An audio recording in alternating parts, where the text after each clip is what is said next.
अस्सलाम वालेकुम। आप देख रहे हैं हमारे YouTube channel online future learning institute of skills. अस्सलाम वालेकुम रहमतुल्लाह। मैं हूँ अता रफ़ी। इंग्लिश के आसान असबाक नए सीखने वालों के लिए सबक नंबर 10 में आपको खुशामदीद। आज का हमारा सबक है हैव टू और हैज़ टू।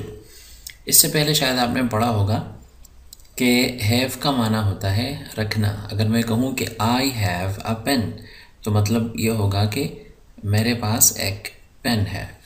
लेकिन यहाँ पर आज हम पढ़ेंगे हैव टू हैज़ टू के बारे में।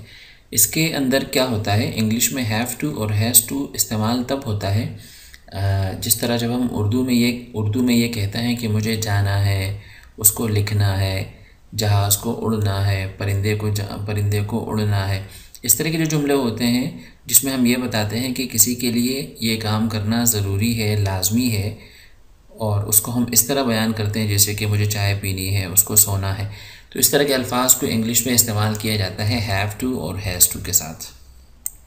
तो इंशाल्लाह आज हम पढ़ेंगे इसके बारे में। तो तारुफ आपने समझ लिया कि इसको क्यों इस्तेमाल करते हैं, तो यहाँ ये भी समझ लें कि इसको हम इस्तेमाल कैसे करते हैं। सबसे पहले हम लगाएंगे सब्जेक्ट। सब्जेक्ट के बारे में मैंने आपको बताया था कि इंग्लिश में सब्जेक्ट कहा जाता है ऐसी चीज़ों को जिसके बारे में आप बात करते हैं, जिसके बारे में आप बात करना चाहते हैं, उसको कहते हैं सब्जेक्ट। इसी तरह सब्जेक्ट के बाद आप या तो हैव टू लगाएंगे या हैज़ टू लगाएंगे। उसके बाद आप लगाएंगे वर्ब। और इससे पहले सबक में आप जो है काफ़ी सारे वर्ब्स पढ़ चुके हैं, तो यहाँ पर जो आज मैं मश्क करवाऊँगा आपको, तो ये सारे वही वर्ब्स हैं जो आप पहले पढ़ चुके हैं। ठीक है जी। तो मैंने नीचे दो मिसालें लिखी हैं, देखिए। Ahmad has to go. Go का माना होता है जाना, तो Ahmad has to go, Ahmad को जाना है। तो आप देख रहे हैं कि हैज़ टू ने आकर क्या बता दिया कि ऐसा काम जो अहमद के लिए करना ज़रूरी है, तो वो इंग्लिश में ये माना दे रहा है हैज़ टू। तो अहमद हैज़ टू इसका मतलब ये होगा कि अहमद ने जाना है या अहमद को जाना है, यानी अहमद का जाना ज़रूरी है, अहमद के लिए जाना लाजमी है। इसी तरह we have to meet him. हमें हैव टू ज़रूरी है मीट मुलाकात करना, हिम उसको, यानी हमें उससे मिलना ज़रूरी है, हमारा उससे मिलना ज़रूरी है। या उसको हम यूँ भी कह सकते हैं कि हमें उस आदमी को मिलना है। ठीक है जी। तो आपने समझ लिया कि सबसे पहले लगाएंगे सब्जेक्ट, फिर हैव टू हैज़ टू, और उसके बाद आखिर में लगाएंगे वर्ब। तो आपने देखा कि मीट भी वर्ब है और गो भी वर्ब है, तो वर्ब आखिर में आएगा। तो नीचे मैंने तफसील से इसको लिखा है आपको समझाने के लिए कि ये सारे वो अल्फाज हैं जो सब्जेक्ट बन सकते हैं। इसी तरह ये आपका हैव टू हैज़ टू ज़रूर आएगा, क्योंकि इसके बग़ैर हम ये जुमले नहीं बना सकते। इसी तरह ये रहा आपका वर्ब जो हम लगाएंगे जुमले के आखिर में।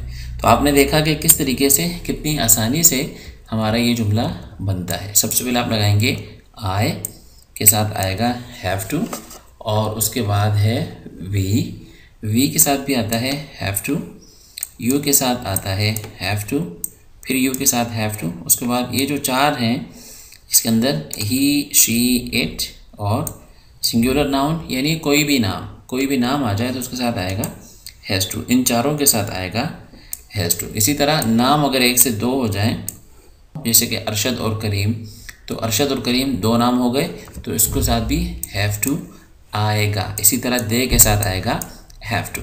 तो अगर मैं कहूँ कि यू हैव टू गो, तो उसका मतलब होगा तुम्हें जाना है, तुम्हें जाना चाहिए, तुम्हें जाना है, तुम्हारा जाना ज़रूरी है। तो यह है यू हैव टू गो। इसी तरह शी हैज़ टू गो का मतलब यह है कि उस लड़की को जाना है, अब उसके जाने का टाइम हो गया है, या उसको जाना चाहिए। तो ये कई इसके सारे माना हो सकते हैं। तो नीचे मैंने हैव टू और हैज़ टू के अलग अलग मिसालें लिखी हैं, तो इसको हम वन बाय वन एक एक करके पढ़ लेते हैं। तो सबसे पहले देखिए है I have to get up early. Early का मतलब होता है सुबह जल्दी जो होता है उसको कहते हैं अर्ली। तो गेट अप का माना होता है उठना, नींद से उठना, बिस्तर छोड़ना, उसको कहते हैं get up. I have to get up early, मुझे सुबह जल्दी उठना है। अर्ली का मतलब सुबह, जो जल्दी वक्त होता है सुबह का, सुबह सवेरे, उसको कहते हैं अर्ली। आई हैव टू, मुझे उठना है अर्ली, सुबह जल्दी। अहमद हैज़ टू, इसको यहाँ आना चाहिए था, बहरहाल ये इधर आ गया है हैव टू में, कोई बात नहीं। Ahmad has to wear a uniform, Ahmad has to wear a uniform जो बच्चे कपड़े पहनते हैं या पुलिस की जो वर्दी होती है, वर्दी को कहते हैं यूनिफॉर्म। तो Ahmad has to wear a uniform का मतलब होगा अहमद को यूनिफॉर्म या वर्दी पहननी होती है। अहमद को वर्दी पहननी होती है, अहमद को वर्दी पहननी है, इसको कहते हैं Ahmad has to wear a uniform. You have to talk to me, तुम्हें बात करनी होगी। टॉक का मतलब होता है बात करना, तुम्हें बात करनी होगी, टू मी मुझसे, तुम्हें मुझसे बात करनी होगी। I have to call mister Imran, मुझे कॉल करना है इमरान को, जनाब इमरान को, मुझे मिस्टर इमरान को कॉल करना है। They have to help Shahid, उन्हें मदद करनी है शाहिद की, उन्हें शाहिद की मदद करनी है। You have to hear this, तुम्हें, हियर का माना होता है सुनना, तुम्हें सुनना है ये, तुम्हें ये चीज़ सुननी है। किसी को आप मोबाइल में कोई चीज़ सुनाना चाहते हैं तो आप उसको कहते हैं you have to hear this, तुम्हें ये सुनना ज़रूरी है।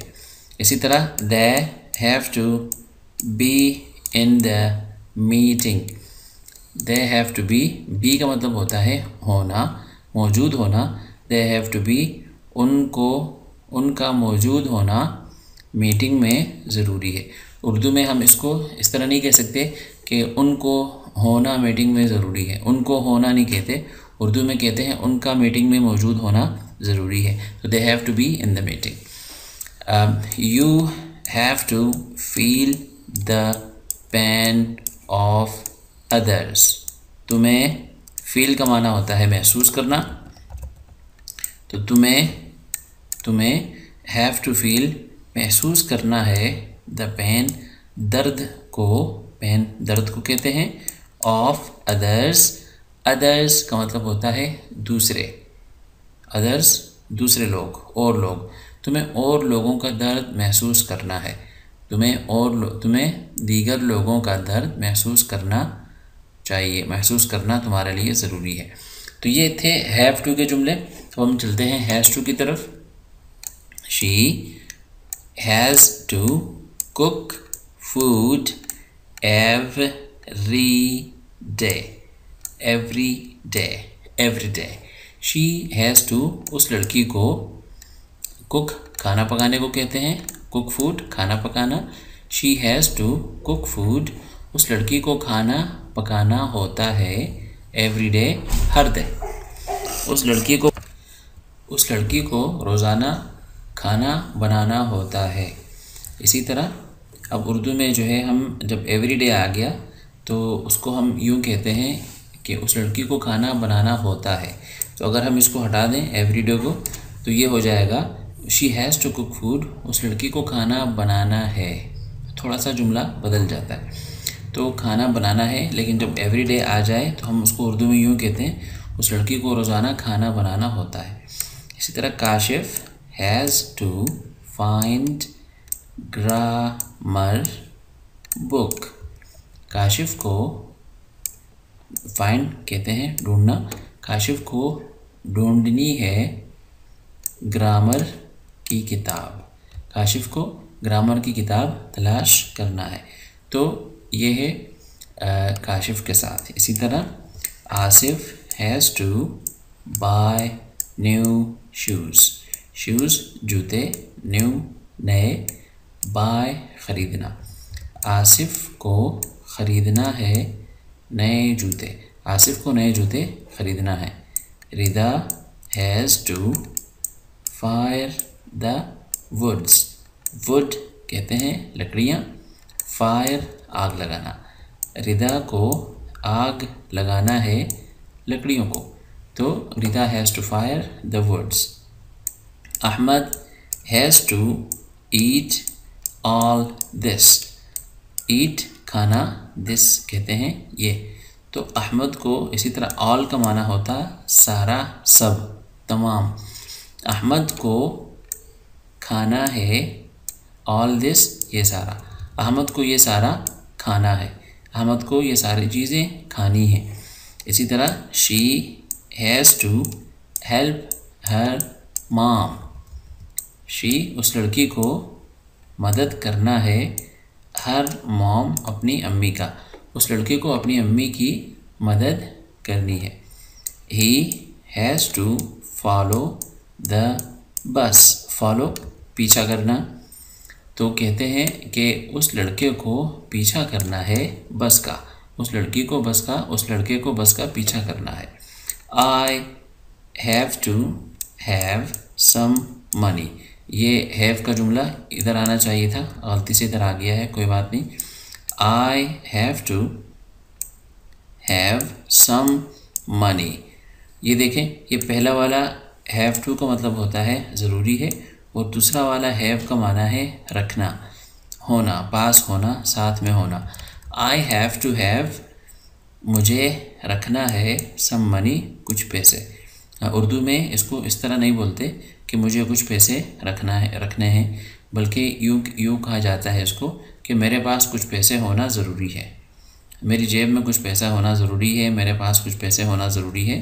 तो इसको इंग्लिश में यूँ कहेंगे, I have to have some money. दोस्तों, ये था हमारा आज का सबक। आज हमने सिर्फ 2 चीज़ें पढ़ी हैं, हैव टू और हैज़ टू। ये बहुत अहम टॉपिक है, बहुत ज़्यादा इस्तेमाल होने वाला है, बोल चाल में भी इस्तेमाल होता है, और मैंने आपको तफसील से समझाया कि इसको हम कैसे इस्तेमाल करते हैं। इसकी मिसालें भी बहुत ज़्यादा बनाकर देखी हैं। उम्मीद करता हूँ ये सबक आपको हमेशा की तरह पसंद आया होगा। तो अगली क्लास तक के लिए मुझे दे दीजिए इजाज़त। अल्लाह हाफ़िज़।